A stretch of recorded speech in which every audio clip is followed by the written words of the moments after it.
Praise the Lord. Hallelujah. Praise the Lord. Thank you for joining me today. I am Femi Fenoyo, your host on Maranatha Teaching Channel. Now, this is the Bible series, but the next 3 episodes of the Bible series all across our social platform will be special Bible series. So the series today, which will be the Christmas episode, and the series during the week, and the series next Saturday, which will be the special New Year episode.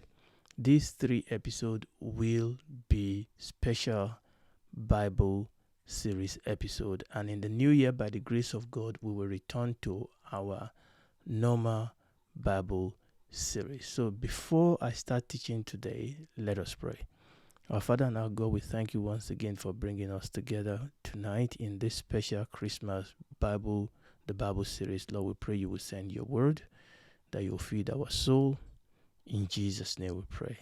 Amen and amen. Now, before we start, let me make some disclaimer, okay? Because I'm aware that for some people, the mere mention of the word Christmas can send some people's heads spinning and set their blood boiling. Some people don't like the word Christmas, and the mere mention of the word Christmas can even defile them. I'm so sorry if you are one of those people, and I definitely do not set out intentionally to step on anybody's toe, okay? But the truth is that in this broadcast today, I will be using the word Christmas, because not to use it will make communication very, very difficult. So when I use the word Christmas, what am I saying? I'm talking about that original event that happened over 2,000 years ago, when God became a man, when the King of Heaven came to help us, what we have come to term incarnation.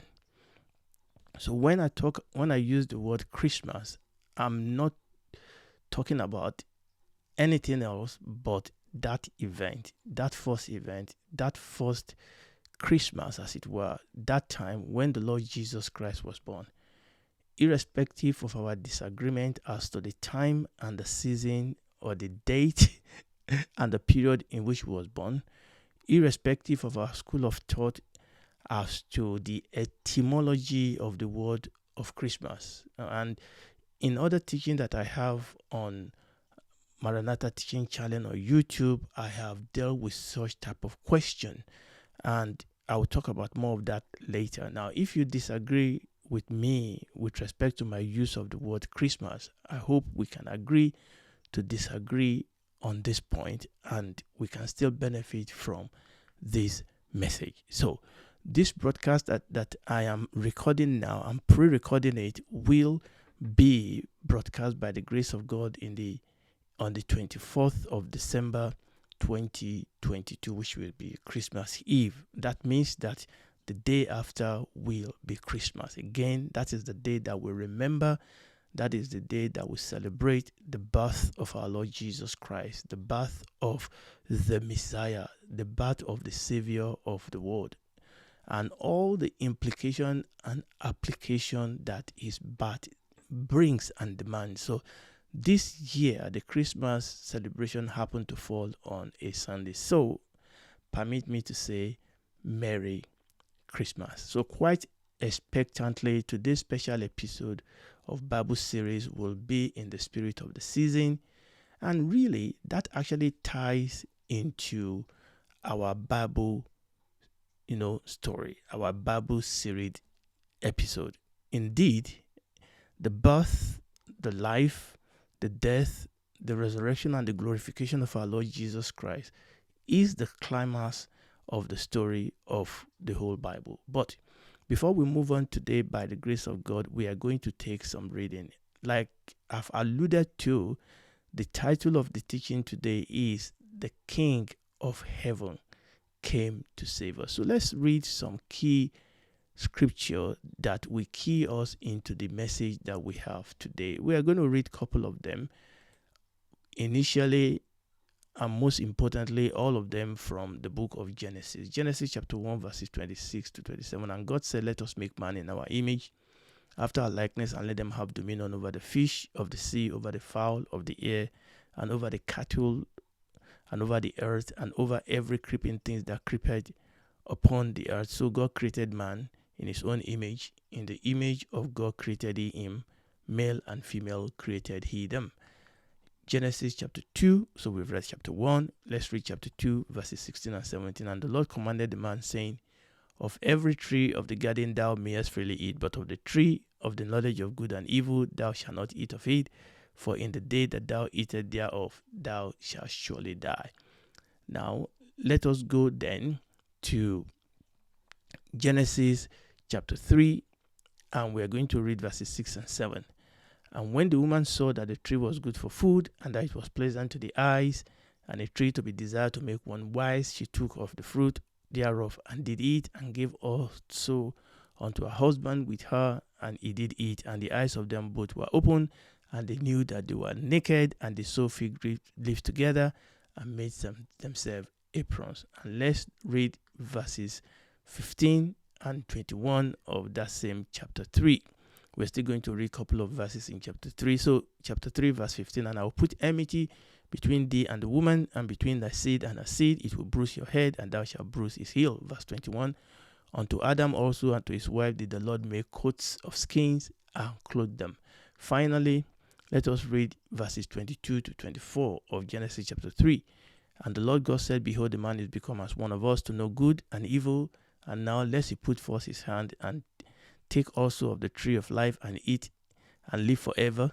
Therefore the Lord God sent him forth from the garden of Eden to till the ground from whence he was taken. So he drove out the man, and he placed at the east of the garden of Eden cherubims and a flaming sword which turned every way to keep the way of the tree of life. So we have read a couple of scripture where we read this is the beginning of human story. This is the story of the rise and the fall of human. Now, before I look at the scripture that we've read and connect it to the incarnation of our Lord Jesus Christ, permit me first to make some foundational and fundamental comment. Over the years, I have done few teaching that are related to the questions and the implication of Christmas. And rather than me repeating those teachings here, I will leave a link in the description or the comment, depending on which social media I'm posting it. It's a playlist. It's a link to the playlist on YouTube Maranatha Teaching Channel, where you can access all those teaching in one place. I believe that those teaching will bless you. If you go to our Maranatha Teaching Channel, you will see on that playlist, you will see a playlist like this. Essentially, this is a playlist of various teaching that I've given over the years with respect to Christmas. And there was this series I did a couple of years ago that talks about various, questions that people have raised. I think there are 7 in those series, and there are some other standalone teaching also there. And I believe they will bless you. So if you want to look at some of this teaching I've done with respect to Christmas, please click on that playlist. Also, over the years, I've done few Christmas special song, and I will also leave a link in the description or in the comment section to the playlist on YouTube Maranatha Teaching Channel, where you can access all those songs in one place. Obviously, by the grace of God, tomorrow, that is on Christmas Day, I will also be sharing, by God's grace, a 2022 special Christmas song that is titled Jesus Came to Bless Us. Actually, the title of today's teaching is a spin-off from that. The King of Heaven came to help us. So the title tomorrow for the song we're going to be releasing on Christmas Day is Jesus Came to Help Us. Jesus came to help us. So if you go to Maranatha Teaching Channel, click that link, the playlist, and it will lead you to a place that looks like this. And this has a few number of songs that we have done, Christmas special song. Okay, I remember years ago we had a song called A Child is Born, and you can see the last one on that screen where I actually did an interesting dance version of long time ago in Bethlehem. So please, you can go and look at this playlist and let them be a blessing to you. Now, my next preliminary comment is related to our Bible series and how it relates to what we are going to do today. Now, if you've been following me on Maranatha Teaching Channel or Maranatha Podcast, you will notice that we have just shared episode 152 of our Bible series. And in that episode, we just started looking at the 10 features that makes the image of God in man. However, as you may be aware, the original Bible series is still going on. It's still running. I'm still doing that on my brother's platform called Arise Broadcast. What you may not know is that the latest episode in that original series is now episode 235. And in that episode, which ties in with what we have done today, in that episode, we have gone all the way to the chapter 3 of the book of Genesis, and we are actually in the last 3 verses in that chapter, which we have read already in this teaching. And it was and that is what is going to key in. So the last 3 verses, that is what we are doing in episode 235. And the reason why I've said that is that ties in with what we are doing today. Now, if you are following me, most people are following me purely on Maranatha Teaching Channel on YouTube and podcast. Don't worry, you won't miss anything. I will connect the dot for us. Now, what I'm saying is this, that what happened in Genesis chapter 3 is actually what necessitated Christmas. Now, this is very, very important, that if there was no Genesis chapter 3 event, the event that we call the fall and the fallout, if there was no Genesis chapter 3 event, there will have been no need for God to become a man. There would have been no need for the original Christmas to take place.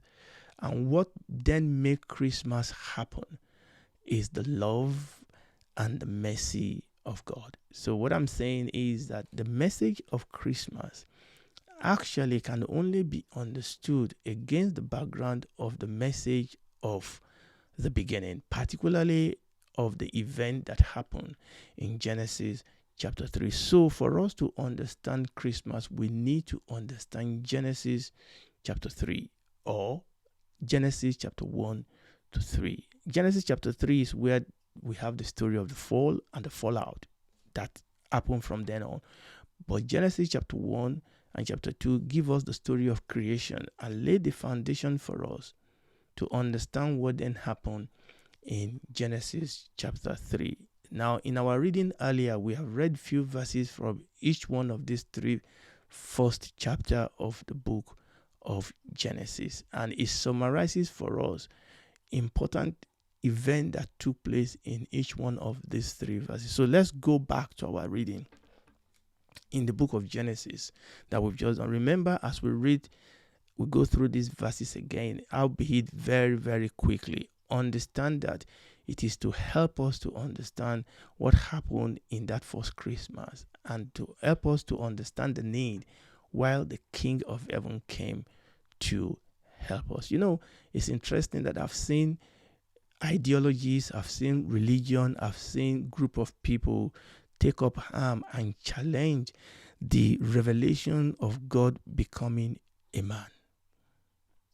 Ultimately, such objection only reveals the ignorance of such individual, their ignorance about the real problem of man, their ignorance about the real problem of humanity. Many of these people think that all we need is just another good teaching, that all we need is just some moral teachers, some guru to teach us morality, or maybe education to information to inform us and equip us with, just straightforward mental knowledge. They think that is all we need. Good as all those things may be, I think history bears us witness that those things have not helped human. The truth is that humanity is sick. Humanity is very sick. And that is what we read in Genesis chapter 3. Genesis chapter 1 to 3 help us to make the right diagnosis of man's problem. And once we truly understand what the problem is, once we truly understand the diagnosis, then the treatment that is offered to us by God, we no more seems to be preposterous or to be absurd or to be ridiculous. When we really truly understand what the problem is. The problem is in Genesis chapter 3, but we must go back and have a quick look at the beginning of the story in chapter 1 and chapter 2. Amen. So Genesis chapter 1, chapter 2 is the story of the Creator God himself. And here we see God created the heavens and the earth. And that is what we see in Genesis chapter 1, verse 1. Don't let anybody hoodwink you. The earth, the universe was not created by Big Bang. God created the heavens and the earth. And what we see in Genesis chapter 1 is that the crown jewel of creation story is the creation of Adam and Eve, and also the planting of the Garden of Eden. And this is very, very important for us to understand. When we read Genesis chapter 1, God created so many things. But the crown jewel of God's creation is human. And that when God created this human, the Bible says that God planted Eden Garden and God put his man and his woman there. Let's look at Genesis chapter 1 again. We have read it, but let's just read verse 27. So God created man in his own image. In the image of God created he him. Male and female created he them. And Genesis chapter 2 verse 8 says, and the Lord God planted a garden eastward in Eden, and there he put the man whom he has formed. And that was the highlight of the creation story. And when you read through the scripture, you will understand that the language that the Bible used of the Garden of Eden in Genesis is temple language. It is the same language that was to be subsequently used for temple and temple services in the rest of the Old Testament story. It is very, very important for us to understand that. So essentially, God put his image, Adam and Eve, God put them in the Eden temple. Why? Because God dwells in his temple. God dwells in Eden. The temple is where the presence of God is. Adam and Eve were God's image. God created them in his own image. God put them in his temple. And what I'm saying is that the language that the Bible used of the Garden of Eden is a temple language. When humans were created, they had special connection.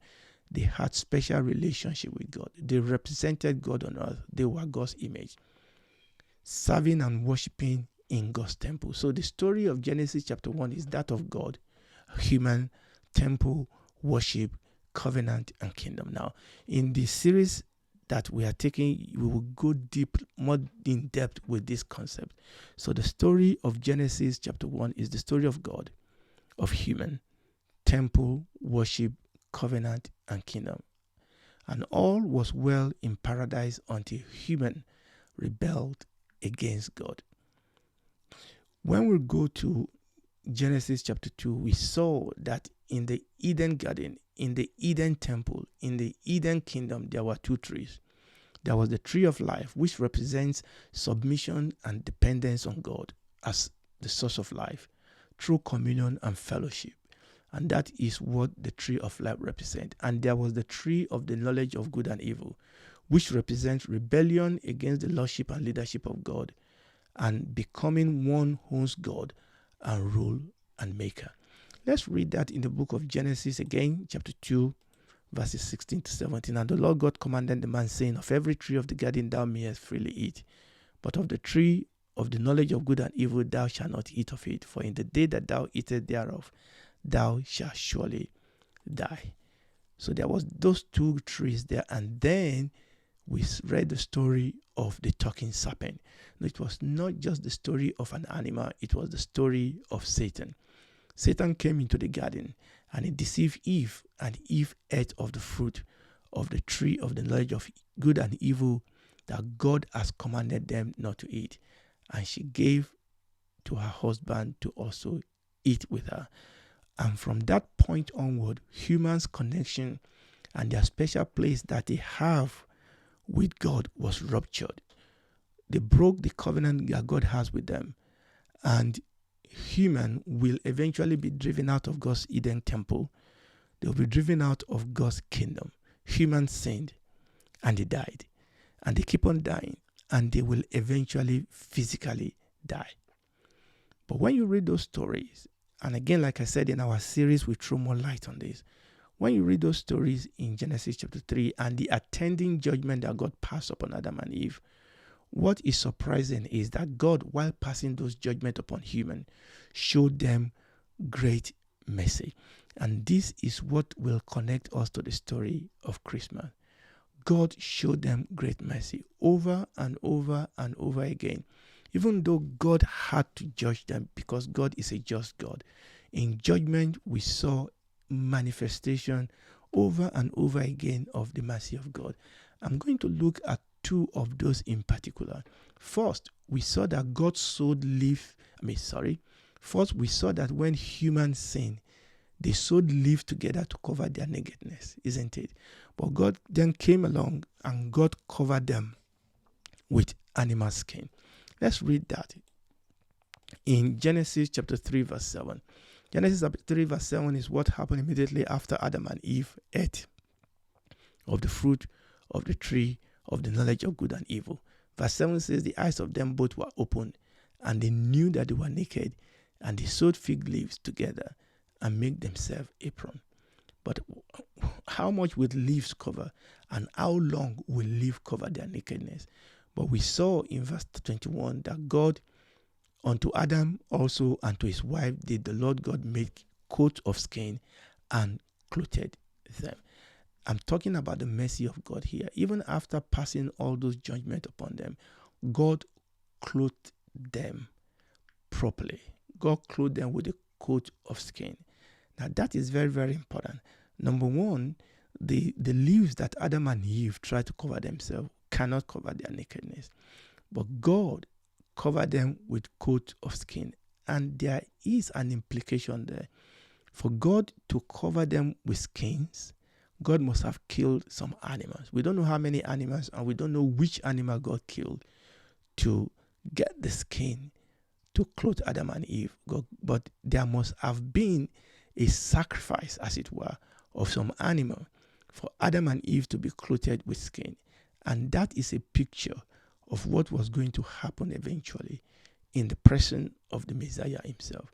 So right in the garden, God laid a foundation and point forward to us how he's going to show mercy upon human. God did not give up on human.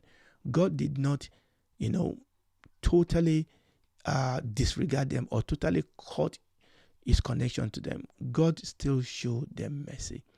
And in covering them with the skins of goat, here we see something of the redemptive process that God is going to take to redeem man to himself. Now let's look at the second thing I want to point out here, talking about the mercy of God. There are so many other things I could point out, but I want to just mention this too. It is the promise of the seed of the woman. You remember, like I said, the Satan through the serpent deceived the woman. But when God was passing judgment on the serpent, God said something that was important. Let's go again to Genesis chapter 3, verse 15. God said, I will put enmity between thee, speaking directly to Satan through the serpent. Said, I will put enmity between thee and the woman, and between thy seed and her seed. It shall bruise your head, and thou shalt bruise his heel. And in passing judgment, God again began to prophesy about somebody who is coming. Here, God called him the seed of the woman. He said the seed of the woman will crush the head of the serpent, and the serpent will be allowed in the process to bruise his heel.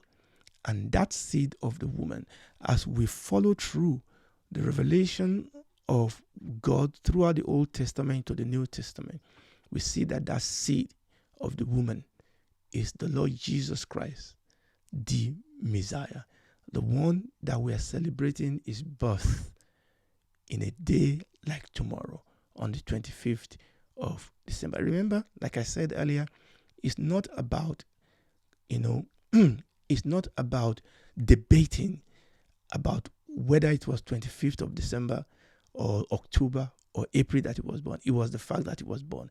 And it is the fact of who was born and why he was born.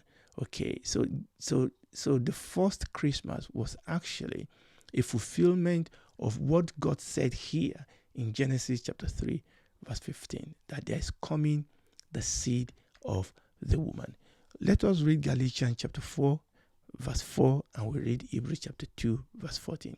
Galatians chapter 4, verse 4, talking about the Lord Jesus Christ. But when the fullness of time was come, God sent forth his son, made of a woman, and that is akin to the seed of the woman, and made under the law.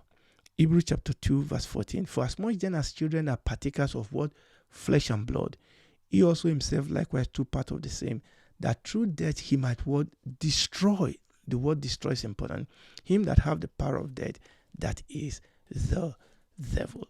It is important for us to understand here that when Galatians chapter 4, verse 4 says that God sent forth his son made of a woman, that means that he came into physical existence. And when Hebrews chapter 2 verse 14 talks about flesh and blood, it's talking about the human nature of the Messiah. So this speaks of incarnation. This speaks of God becoming a man. This speaks of that seed of the woman. These two stories that we've read, they are allusion to what Genesis chapter 3 verse 15 tells us about the seed of the woman. And 1 John chapter 3 verse 18 tells us that he that committed sin is of the devil, for the devil sinned from the beginning. For this purpose the Son of God was manifested, that he might what? Destroy the works of the devil. Remember what God said in Genesis chapter 3 verse 16. He said the seed of the woman will what? Will crush the head of the serpent. And this word used here in 1 John chapter 3 verse 8, that the Son of God will destroy the work of the devil. That word destroy means to break up, to dissolve, to melt, to overthrow, to demolish the work of the devil. Again, this is an allusion to the seed of the woman that is going to come and crush the head of the serpent, that is going to come and crush the head of Satan and deliver the children, the sons and the daughters of God from the kingdom of darkness, from the kingdom of darkness. So this is the Son, this is the Messiah, whose birth we are celebrating. He was born over 2,000 years ago, and through his birth we have hope. The angel told him, and you will call his name Jesus, for he shall save his people from their sin. This is the King of heaven who came to help us. The reason the Lord Jesus came is to help us. For God so loved the world that he gave his only begotten Son, that whosoever believes in him will not perish, but have everlasting life. He was born, he lived, he died, he resurrected, and he ascended. He was glorified. And he went through those processes so that he can open a door for us, for you and I, for human, back to Eden. The Bible started in a garden, and the Bible ended in a garden. There was the tree of life in the first few chapters of the book, the Bible, and there's a tree of life in the last chapter, in the last few chapters of the book of the Bible. So he came, he said, I am the way, I am the door. Is the way back to Eden.